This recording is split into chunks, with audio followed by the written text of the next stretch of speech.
Хөдөө аж ахуй. Хөдөө аж ахуйн хүнс бараа бүтээгдэхүүн үйлдвэрлэх зорилгоор ургамал тариалах, мал үржүүлэх үйл ажиллагаа юм. Энэхүү видео хөдөө аж ахуйн ерөнхий ойлголт, бүтэц түүхэн хөгжил мөн газар тариалангийн онцлогийг танилцуулна. Хөдөө аж ахуйн газар тариалан, мал аж ахуй болон холимог хэлбэртэй байдаг. Хүн төрөлхтөн анх байгалаас жимс түүж ан хийж амьдарч байсан бол хожим газар тариалан мал аж ахуй хөгжих суурьшил бий болсон. Газар тариалан нь байгалийн нөхцөл тухайлбал температур, хур тундас, нар гэвлэх хугацаа мөн хөрс гадаргын хэлбэрээс ихээхэн хамаардаг. Эдгээр нь үйлдвэрлэлд шууд нөлөөлдөг.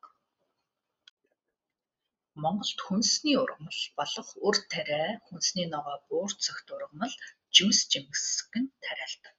Мөн техникийн ургамлууд тухайлбал эслэг чихрийн тосон тансаг хүнсний ургамлууд бас байдаг. Канад бол дэлхийн улаан буудааны тариалангийн гол бүс нутаг юм.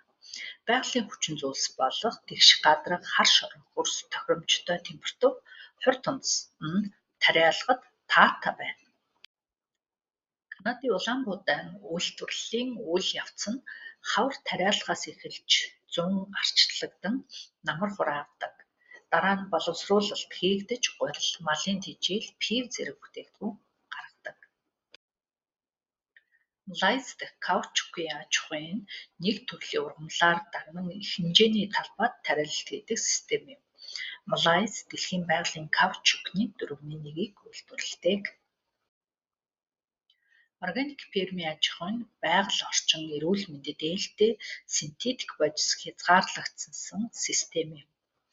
Үндсэн зарчмууд нь хөрсний эрүүл мэнд, биологийн олон янз байдал, хог хаягдлын хяналт, малын аж ахуйг дэмжих явдал юм.